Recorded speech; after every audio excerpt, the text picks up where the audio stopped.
কল্পনা করো তুমি একটা ক্লাসরুমে বসে আছো, চারপাশে সবাই তর্ক করছে, কেউ জোরে কথা বলছে, কেউ নিজের মতো প্রমাণ করতে ব্যস্ত, কিন্তু তুমি এক কোণায় একদম চুপচাপ বসে আছো, শুধু সবাইকে অবজার্ভ করছো। আর তখন সবাইয়ের মাথায় একটা প্রশ্ন ঘুরতে শুরু করে, এত চুপ কেন?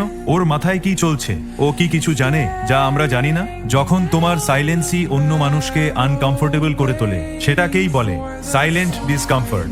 এখন শোনো, পাওয়ার বিল্ড করার 3টা ডার্ক টিপ। নাম্বার 3, কোনো আর্গুমেন্ট এ রিপ্লাই দেওয়ার আগে 8 থেকে 10 সেকেন্ড চুপ থাকো। সামনের মানুষ নিজেই প্যানিক করতে শুরু করবে, আর বেশি কথা বলে নিজের উইকনেস নিজেই প্রকাশ করে ফেলবে। নাম্বার 2, নিজেকে একটু মিস্টিরিয়াস রাখো। সবকিছু সবার কাছে রিভিল করো না। মানুষ যখন তোমাকে পুরোপুরি বুঝতে পারে না, তখন তারা তোমাকে হালকাভাবে নেওয়ার সাহসও পায় না। নাম্বার 1, রাগের সময় কখনো লাউড হয়ে কথা বলো না। শান্ত থাকো, একদম কাম। তখন মানুষ নিজেই ভাবতে শুরু করবে, এটা কি আসলেই রেগে গেছে নাকি আরো ভয়ঙ্কর কিছু ভাবছে।